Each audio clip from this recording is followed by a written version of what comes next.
जय हिंद दोस्तों, बहुत बहुत स्वागत है। आज सुबह इस वायरल पेपर को अच्छे से पढ़कर जाना। इसी में से अधिकतर प्रश्न आज हिंदी के पेपर में बिल्कुल छप कर आने वाले हैं। आज की इस वीडियो में इस पूरे वायरल पेपर का A to Z सोल्यूशन बताने वाले हैं। जितने भी क्वेश्चन इसमें दिए गए हैं इन सब का आपको पूरा सोल्यूशन बताएंगे। बोर्ड की कॉपी पर अच्छे से बताएंगे कि कैसे इसको लिखना है।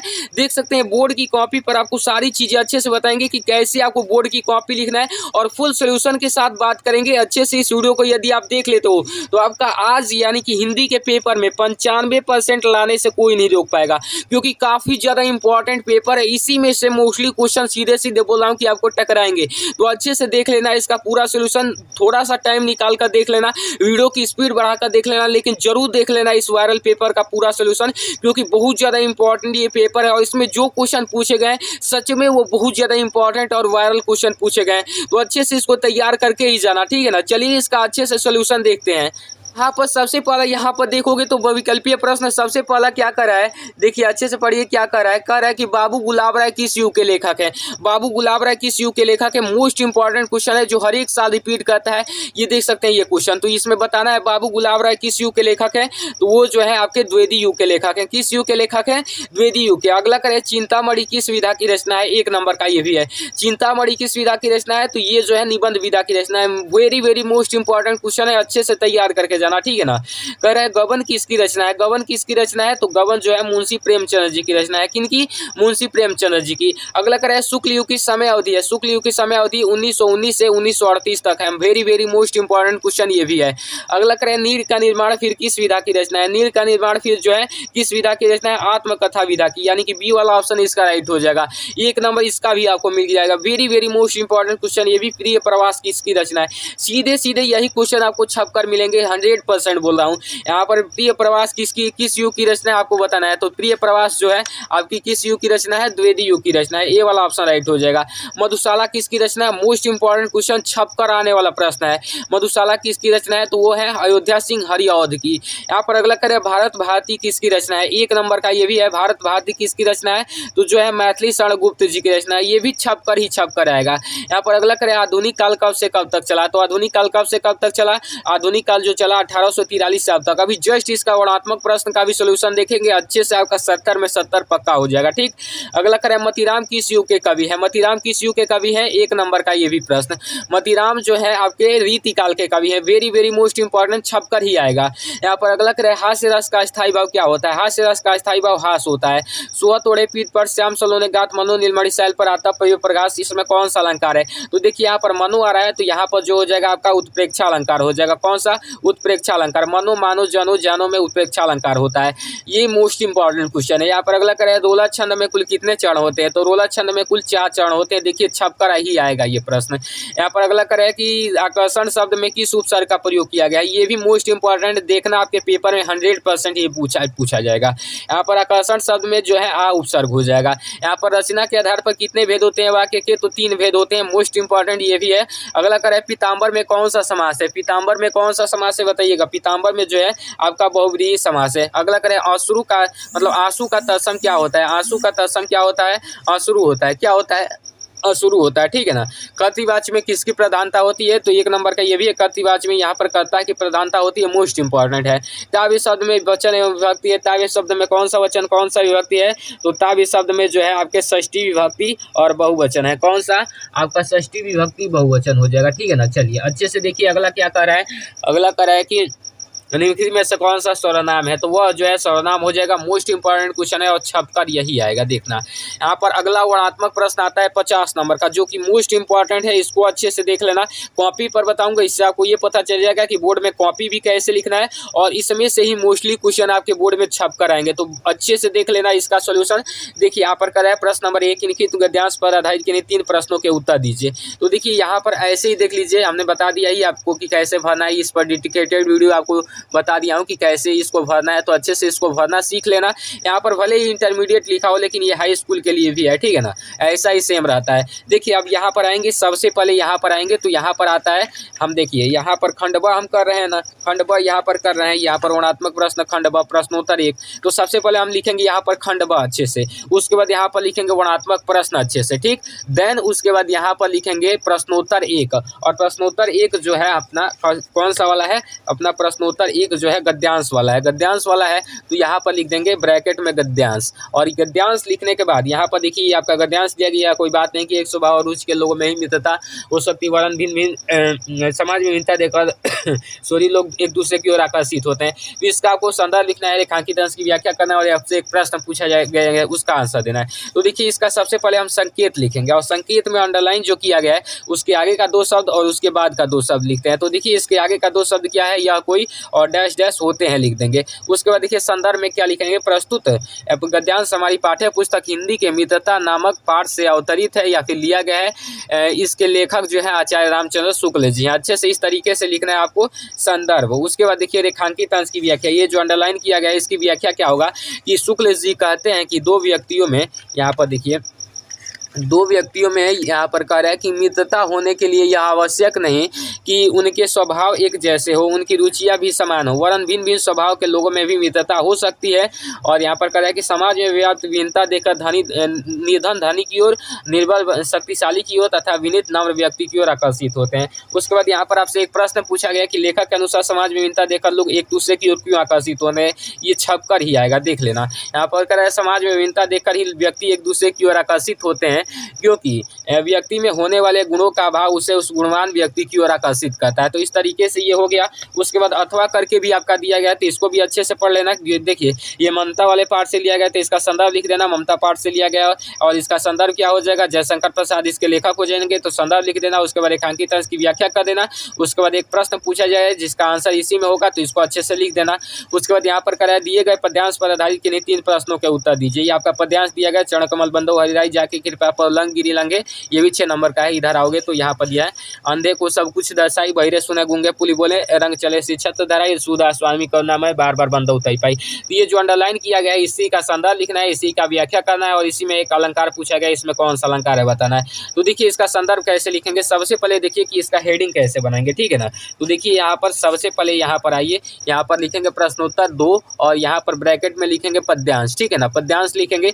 उसके बाद संकेत लिखेंगे, संकेत में क्या लिखेंगे, जो अंडरलाइन किया गया है, ये पर अंडरलाइन किया गया ना, तो इसके आगे का 2 शब्द और बाद का 2 शब्द। यहाँ पर लिखेंगे बहिरे सुने और डैश डैश छत धराई। और यहाँ पर लिखेंगे संदर्भ में, संदर्भ में क्या लिखेंगे, प्रस्तुत पद्यांश हमारी पाठ्य पुस्तक। देखिए पहचाने की ट्रिक, ये सुदास आ रहा है ना, तो सुदास द्वारा रचित सुसागर से अवतरित है। उसके बाद रेखांकित अंश की व्याख्या में लिखेंगे सुदास जी कहते हैं कि श्री कृष्ण भगवान की कृपा हो जाने पर बहरा व्यक्ति भी सुनने लगता है, गूंगा व्यक्ति भी पुनः बोलने लगता है, इनकी कृपा हो जाने पर दरिद्र व्यक्ति भी राजा बनकर अपने सिर पर छत्र धारण कर लेता है। और इसमें अलंकार पूछा गया था तो उपमा अलंकार हो जाएगा।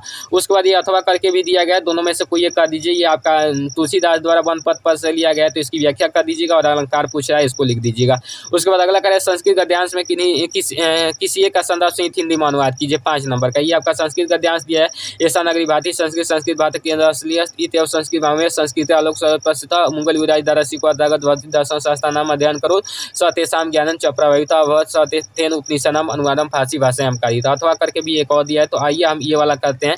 तो देखिए सबसे पहले आपको कैसे लिखना है ये समझ लीजिए। देखिए इस तरीके से प्रश्नोत्तर 3 लिखेंगे और उसके बाद लिखेंगे संस्कृत गद्यांश। और संस्कृत गद्यांश लिखने के बाद संकेत लिखेंगे और संकेत में आगे का 2 शब्द और बाद का 2 शब्द लिखेंगे। ये मोस्ट इंपॉर्टेंट ये प्रश्न है, देखिए छप कर आएगा आपके बोर्ड में, छप कर ही आएगा क्योंकि वेरी मोस्ट इंपॉर्टेंट है।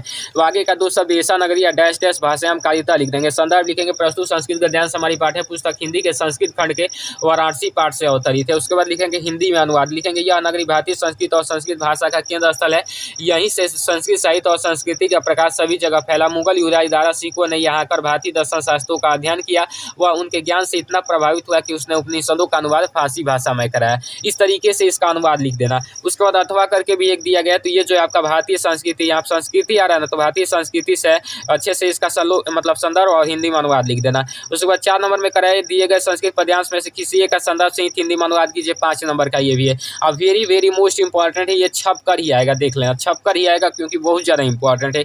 एक ये आपका दिया गया है और एक ये दिया गया, दोनों में से कोई एक करना है। तो आइए हम अथवा वाला करें और इससे आपको पता भी चल जाएगा कि अथवा वाले प्रश्न का कैसे आंसर लिखते हैं। सर्वे बंधु सुखिनः सर्वे सन्तु निरामय सर्वे वदानि पसंत माँ कसी दुख भाग भवेत्। तो आइए देखते हैं इसको कैसे लिखना है। देखिए यहाँ पर सबसे पहले लिखेंगे प्रश्नोत्तर 4, उसके बाद अथवा कर रहे हैं तो अथवा लिख देंगे। उसके बाद संस्कृत पद्यांश है तो संस्कृत पद्यांश ब्रैकेट में लिख देंगे और संकेत में ये आगे का 2 शब्द और यहाँ पर बाद का 2 शब्द लिख देंगे। तो सर्वे भवन्तु डैश डैश दुख भाग भवेत्। और संदर्भ में क्या लिखेंगे, प्रस्तुत श्लोक हमारी पाठ्य पुस्तक हिंदी के संस्कृत खंड के भारतीय संस्कृति बाढ़ से अवतरित है। उसके बाद हिंदी में अनुवाद लिखेंगे सर्वे भवन्तु सुखिनः यानी कि सब सुखी हो, सर्वे सन्तु निरामयाः यानी कि सब रोग रहित हो, सर्वे भद्राणि पश्यन्तु यानी सब कल्याण को देखे अर्थात सभी का कल्याण हो, माँ कश्चित् दुःख भावयत् यानी कोई भी दुखी न हो अर्थात कोई भी दुःख का भागी न बने। अच्छे से इस तरीके से लिख लेंगे। उसके बाद यहाँ पर देखिए यहाँ पर 5 नंबर में करा है कि अपने पठित खंड काव्य के आधार पर निम्नलिखित में से किसी एक का उत्तर दीजिए 3 नंबर का। तो जो भी आपके जिले में खंड काव्य लगता हो उसका उत्तर दे देना, आपकी जो भी जिले में लगता हो। ये यहाँ पर बहुत सारे खंड काव्य दिए हैं, जो आपके जिले में लगता हो उसका आंसर दे देना। तो देखिए हमारे जिले में ये कर्ण खंड काव्य लगता है, तो आइए बता देते हैं कि आपको खंड काव्य को कैसे लिखना है। तो देखिए यहाँ पर अच्छे से यहाँ पर देख लीजिए, अच्छे से यहाँ पर आइए तो प्रश्नोत्तर 5 यहाँ पर देख लीजिए खंड काव्य, अच्छे से हेडिंग बना देना है। और ये देखिए 6 का यहाँ पर 2 दिया है, तो दोनों में से कोई एक करना है, तो हम 2 वाला किए हैं श्री कृष्ण का चरित्र चित्रण। यहाँ पर हम लिख दिए 6 का यहाँ पर 2 और इसमें लिखेंगे श्री कृष्ण का चरित्र चित्रण। और इसमें देखिए कितने पेज में लिखना है ये समझ लीजिए, एक पेज में ही 3 से 4 हेडिंग बनाना है, आपको इससे अधिक नहीं बनाना है। देखिए यहाँ पर श्री कृष्ण कर्ण खंड काव्य के उदारचरित महापुरुष हैं, ये अवतारी पुरुष तथा भगवान के रूप में माने जाते हैं। उनके चरित्र की प्रमुख विशेषता निम्न है। कूटनीति ये कर्ण खंड काव्य के प्रमुख घटनाओं में श्री कृष्ण का विशेष आते हुए पांडवों के परम हितैषी तथा कृष्ण हर पर उनका ध्यान रखते हैं तथा समय समय पर उन्हें सचेत भी करते हैं। उसके बाद अगला करें परिस्थितियों के मर्मज्ञ, इसमें लिखेंगे श्री कृष्ण तो भगवान है, वे त्रिकालदर्शी हैं, भविष्य दिशा तथा परिस्थितियों को भली प्रकार समझने में सक्षम है, वे जानते हैं कि धर्म युद्ध में कर्ण को कोई नहीं मार सकता। उसके बाद यहाँ पर लिखेंगे पराक्रम प्रेमी, इसमें लिखेंगे कृष्ण पराक्रम प्रेमी हम सूर्य पुरुषों का निष्पक्ष होकर प्रशंसा करते हैं, वे कर्ण को एक अपराधी योद्धा समझते हैं तथा उससे शौर्य की भी प्रशंसा करती है। ये मोस्ट इंपॉर्टेंट ही आपके छप कर ही आएगा, जो तैयार कर लोगे वो, ठीक। उसके बाद देखिए यहाँ पर अगला करा है कि दिए गए लेखों में से किसी एक का जीवन परिचय देते हुए उनकी प्रमुख रचना का उल्लेख कीजिए। डॉक्टर राजेंद्र प्रसाद, जयशंकर प्रसाद और आचार्य रामचंद्र शुक्ल। 100% बोल रहा हूँ, 100% नहीं 1000% कह लीजिए कि यही छप कर आएगा, यही छप कर आएगा, ठीक है ना, यही छप कर आएगा। ये जो है लेखक का जीवन परिचय हर एक साल यही पूछा जाता है। तो 5 नंबर देखिए, 5 नंबर फिक्स हो जाएगा आज की इस वीडियो से। देखिए कैसे लिखना है किनका, हम लिख रहे हैं आचार्य रामचंद्र शुक्ल का, यानी कि 3 नंबर वाला लिख रहे हैं, 3 नंबर वाला लिख रहे हैं 6 का क वाले का। यहाँ पर लिखेंगे प्रश्नोत्तर 6 का क, उसके बाद लिखेंगे लेखक परिचय ब्रैकेट में, उसके बाद 3 नंबर डालकर लिखेंगे आचार्य रामचंद्र शुक्ल और यहाँ पर जीवन परिचय बना देंगे हेडिंग। और जीवन परिचय हेडिंग बनाने के बाद ये सारी चीज़ें बाद में लिखना है। सबसे पहले यहाँ पर आ जाना है साइड में और यहाँ पर आपको संक्षिप्त परिचय लिख देना है। इसमें नाम लिख देना है आचार्य रामचंद्र शुक्ल, पिता चंद्रबली शुक्ल, माता विभासी देवी, जन्म सन 1884 ईस्वी, मृत्यु सन 1941 ईस्वी और रचनाएं रश्मि मानसा। ये 5-6 हेडिंग बना देना अच्छे से, वरना नहीं बनाओगे तो कम नंबर दिए जाते हैं, क्योंकि ये मतलब कि एग्जामिनर नहीं पढ़ते हैं, यही पढ़ते हैं और इसी पर नंबर दे देते हैं। तो चलिए अब यहाँ पर ये लिख दोगे, उसके बाद ये लिखोगे कि आचार्य रामचंद्र शुक्ल जी का जन्म सन 1884 में बस्ती जिले के अगोना ग्राम में हुआ था। और देखिए यहाँ पर जो इंपॉर्टेंट है उसको ब्लैक पेन से लिखना है। इनके पिता चंद्रबली मिर्जापुर के यहाँ पर कानूनगो रहे थे। इनके माता अत्यंत विदुषी और धार्मिक महिला थी। इन्होंने मिशन स्कूल से 10वीं की परीक्षा उत्तीर्ण की। इन्होंने इंटरमीडिएट की परीक्षा हाई स्कूल इलाहाबाद से ली थी। बाद में इन्होंने अपने मिर्जापुर के न्यायालय में नौकरी आरंभ कर दी। यह नौकरी इनके स्वभाव की नहीं थी, अतः ये मिर्जापुर के मिशन स्कूल में चित्रकला के अध्यापक हो गए। अध्यापन कार्य करते हुए इन्होंने अनेक कहानी, कविता, निबंध, नाटक आदि की रचना की। इन्होंने 19 वर्ष तक काशी नगरी परिचारिणी का संपादन भी किया और उसके बाद अभिमानी और गंभीर प्रकृति का हिंदी का यह दिग्गज साहित्यकार यहाँ पर साहित्यकार 1941 ईस्वी में स्वर्गवासी हो गए, ठीक। उसके बाद एक रचना लिख देंगे, इसका 2 नंबर मिलेगा और इसका 3 नंबर मिलेगा। तो एक रचना लिख देंगे रश्मि मानसा अच्छे से। उसके बाद देखिए, उसके बाद यहाँ पर अगला प्रश्न कह रहा है कि दिए गए कवियों में से किसी एक का जीवन परिचय देते हैं, उनके प्रमुख रचना का उल्लेख कीजिए 5 नंबर का। तो गोस्वामी तुलसीदास और सूरदास का देखना छप कर ही आएगा, दोनों में से कोई एक जरूर रहेगा। इसको तैयार कर लो, 100% बोल रहा हूँ कि 5 नंबर फिक्स हो जाएगा। तो देखिए कैसे लिखना है, देख लीजिए अच्छे से कैसे लिखना है इसका। अच्छे से देखिए यहाँ पर पेज को इधर पलटते हैं और यहाँ पर लिखेंगे प्रश्नोत्तर 6 के ख हेडिंग बनाएंगे। उसके बाद लिखेंगे कवि परिचय और फर्स्ट वाला हम करेंगे गोस्वामी तुलसीदास, तो इसको लिखकर जीवन परिचय हेडिंग बनाएंगे। और उसके बाद साइड में जैसे बताया कि संक्षिप्त परिचय लिखना है। इसमें नाम तुलसीदास, जन्म सन 1532 ईस्वी, पिता आत्माराम दुबे, माता उलसी देवी, मृत्यु सन 1623 ईस्वी, कवितावली रचना एक लिख देंगे। अच्छे से इतना लिख दोगे तो 5 नंबर फुल मिलेंगे। और यहाँ पर लिखेंगे तुलसीदास का जन्म सन 1532 ईस्वी में बांदा जिले के राजेपुर ग्राम में हुआ था। कुछ विद्वान इनका जन्म एटा जिले के सोरो ग्राम में मानते हैं। तुलसीदास सभी ब्राह्मण थे। इनके पिता आत्माराम दुबे और माता हुलसी ने अभुक्त मूल नक्षत्र में उत्पन्न होने के कारण इन्हें त्याग दिया। इनका बचपन अनेक आपदाओं के बीच व्यतीत हुआ। सौभाग्य से इन्हें बाबा नरहरि दास जैसे गुरु का वरदहस्त प्राप्त हुआ। इनकी कृपा से शास्त्रों की अध्ययन अनुशीलन का अवसर प्राप्त हुआ। इनका विवाह सुंदर और विदुषी कन्या रत्नावली से हुआ। एक बार पत्नी के डांट से इन्हें वैराग्य उत्पन्न हो गया और ये काशी चले गए। अपनी अनेक रचना काशी, चित्रकूट और अयोध्या में लिखी। काशी के 80 घाट पर सन 1623 में इनकी पाथिक लीला का संस्मरण हुआ। उसके बाद एक इनकी रचना लिख देंगे, 2 नंबर आपका मिल जाएगा और 3 नंबर इसका मिल जाएगा। तो 5 नंबर इसका भी फिक्स हो गया। उसके बाद देखिए उसके बाद देखिए यहाँ पर करें अपनी पाठ्य पुस्तक में से कंठस्थ या कोई श्लोक लिखिए जो इस प्रश्न पत्र में न आया हो 2 नंबर का। तो आइए हम लिखते हैं श्लोक यहाँ पर जो इस प्रश्न पत्र में न आया हो। तो सबसे पहले हम बनाएंगे प्रश्नोत्तर 7 और ब्रैकेट में लिखेंगे श्लोक और एक श्लोक लिख देंगे जैसे बंधम वर्णम वापी जो वापी पराजय व्यत समो वीरा वीर भाव ही वीरता। उसके बाद देखिए यहाँ पर आइए प्रश्नोत्तर 8 क्या करें कि निम्नलिखित में से किन्हीं 2 प्रश्नों के उत्तर दीजिए 2 नंबर का। तो अच्छे से तैयार करना ये प्रश्न। भारतीय संस्कृति की मूलमास्ति छपकर ही छपकर आएगा देख लेना। उसके बाद यहाँ पर पूर्व राजा का आशित इसको तैयार कर लेना, चंद्रशेखर का आशित इसको तैयार करना, वीरा केन पूजते इसको तैयार करना। तो देखिए यहाँ पर ये वाला चंद्रशेखर का आशित और वीरा केन पूजते। चंद्रशेखर भारतीय प्रसिद्ध क्रांतिकारी देशभक्त चाशित वीरा वीरेन पूजते। यहाँ पर हेडिंग बना ही देना अच्छे से, वरना नहीं बनाओगे तो नंबर कट जाएंगे। अच्छे से 3 और 4 लिख देना। उसके बाद देखिए यहाँ पर क्या कर रहा है अगला कि निम्नलिखित में से किसी एक विषय पर निबंध लिखिए 7 नंबर का। ये तैयार कर लो, ये और ये और ये 100%, ये नहीं ये, ठीक है ना। 100% बोला हूँ कि ये छपकर ही आएगा, छपकर ही आएगा। अच्छे से तैयार करके जाना, उसमें छपकर ही आएगा 100%, ठीक। तो देखिए इसको निबंध को कैसे लिखना है। यहाँ पर हेडिंग बनाएंगे प्रश्नोत्तर 9 और यहाँ पर ब्रैकेट में कर देंगे निबंध। उसके बाद यहाँ पर फर्स्ट वाला हम करें, यहाँ पर कौन सा वाला, थर्ड वाला, जनसंख्या लाभ और हानि। तो यहाँ पर थर्ड लिखेंगे जनसंख्या लाभ और हानि। देखिए कैसे लिखेंगे। रूपरेखा सबसे पहले लिखेंगे, इसमें लिखेंगे प्रस्तावना। प्रस्तावना में क्या लिखेंगे, मतलब प्रस्तावना लिखेंगे। उसके बाद रूपरेखा में यहाँ पर 2 नंबर में जनसंख्या वृद्धि का, 3 नंबर में जनसंख्या वृद्धि के कारण और जनसंख्या वृद्धि के दुष्प्रभाव, जनसंख्या वृद्धि रोकने के उपाय, उपसंहार, ये 5-6 हेडिंग बना देंगे। उसके बाद हम प्रस्तावना में क्या लिखेंगे, भारत एक विकासशील देश है और यहाँ की जनसंख्या भी तेजी से विकास करी है। जनसंख्या वृद्धि के मामले में भारत विश्व के दूसरे स्थान पर है। भारत की जनसंख्या लगभग 100 करोड़ तक पहुंच गई है। उसके बाद लिखेंगे जनसंख्या वृद्धि का अर्थ। जनसंख्या वृद्धि का अर्थ में लिखेंगे जनसंख्या वृद्धि का अर्थ है किसी विशेष समय में जैसे 10 वर्षों के भीतर किसी देश या राज्य के निवासियों की संख्या में होने वाला परिवर्तन। उसके बाद लिखेंगे जनसंख्या वृद्धि के कारण। जनसंख्या वृद्धि के क्या कारण है उसको लिखेंगे।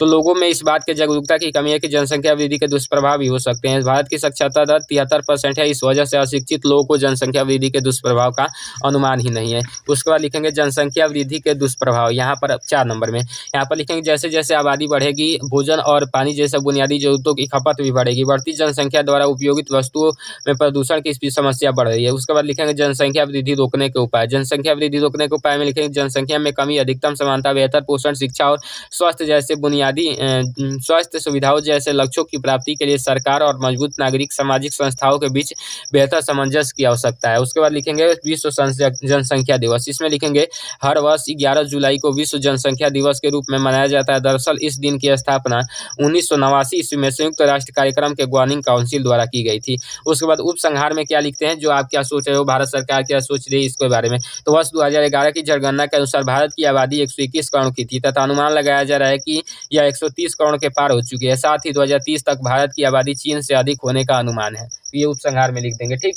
उसके बाद चलिए उसके बाद यहाँ पर आपका 10 नंबर में कर है कि अपनी विशेष रुचियों का उल्लेख करते हुए अपने मित्र को पत्र लिखिए। 4 नंबर का अथवा करके उत्तर मध्य रेलवे के शिकायती पत्र लिखिए जिसमें टिकट निरीक्षक द्वारा किए गए अभद्र व्यवहार का उल्लेख हो। तो दोनों में से कोई एक करना है। 4 नंबर आपका फिक्स हो जाएगा आज की वीडियो से, ये भी छप कर आएगा देख लेना। तो देखिए हम ये वाला किए हैं तो इसको हम बता देते हैं आपको। यहाँ पर लिखेंगे सबसे पहले प्रश्नोत्तर 10 हेडिंग बनाएंगे। देखिए यहाँ पर अच्छे से यहाँ पर बनाएंगे प्रश्नोत्तर 10 और यहाँ पर लिखेंगे पत्र लेखन। यहाँ पर लिखेंगे प्रिय मोहित, यहाँ पर नमस्ते, आशा है कि मैं यह पत्र तुम्हें कुछ स्वस्थ और प्रगतिशील हाल में मिले। उसके बाद लिखेंगे मैं यहाँ सुखद रह रहा हूँ क्योंकि मैंने हाल ही में अपनी विशेष रुचियों को बढ़ाया है और तुम्हें उसके बारे में बताना चाहता हूँ, ठीक। उसके बाद लिखेंगे पुस्तकें और कहानियाँ। अपनी विशेष रुचियाँ जो है उसको लिखेंगे। यहाँ पर तुम्हें शायद नहीं पता होगा कि अब मैं पुस्तकों के प्रति और भी आकर्षित हो गया हूँ। मैंने बहुत सी कहानियाँ पढ़ी जो मेरे मन को बहुत कुछ सिखाई है। उसके बाद लिखेंगे फोटोग्राफी। उसमें लिखेंगे मैं फोटोग्राफी का शौक भी अपनाया हूँ और अब मैंने अपने दिनचर्या की छवियाँ खींचने में रुचि लेता हूँ और यह मेरे जीवन को और भी रंगीन बना रहा है। उसके बाद लिखेंगे कुकिंग। कुकिंग में क्या लिखेंगे, हाल ही में मैं खाना बनाने का शौक भी शुरू कर दिया हूँ। नए रेसिपी आजमाने में मज़ा आ रहा है और उसे बनाकर खाने में भी मज़ा आ रहा है। इस तरीके से लिख देंगे। उसके बाद देखिए यहाँ पर 3 को अपना लिख दिए हैं ना ये रुचियाँ। उसके बाद यहाँ पर अंत कर देंगे। इसका कैसे अंत करेंगे, इन रुचियों के अलावा मैं अभी भी अपने काम में व्यस्त हूँ और यह सब कुछ यहाँ सब कुछ अच्छा चल रहा है तुम्हें भी यही सुनना चाहता हूँ कि कैसे समय बिता रहे हो, मतलब उनसे पूछना है, उसके बाद लिखना है। बहुत जल्द मिलते हैं, धन्यवाद। ध्यान रखना, यहाँ पर लिखेंगे आपका दोस्त और जो आपका नाम हो ये लिख देना, लेकिन अपना टाइटल यानी कि जाति मत लिखना इसमें, ठीक है ना, यही नाम लिख देना, अच्छे से लिख देना, अच्छे से आपके मार्क्स मिल जाएंगे। तो आज की वीडियो में आपको हिंदी का जो वायरल मॉडल पेपर है इसका हमने फुल सोल्यूशन बता दिया। वीडियो कैसी लगी कमेंट में जरूर बताइएगा।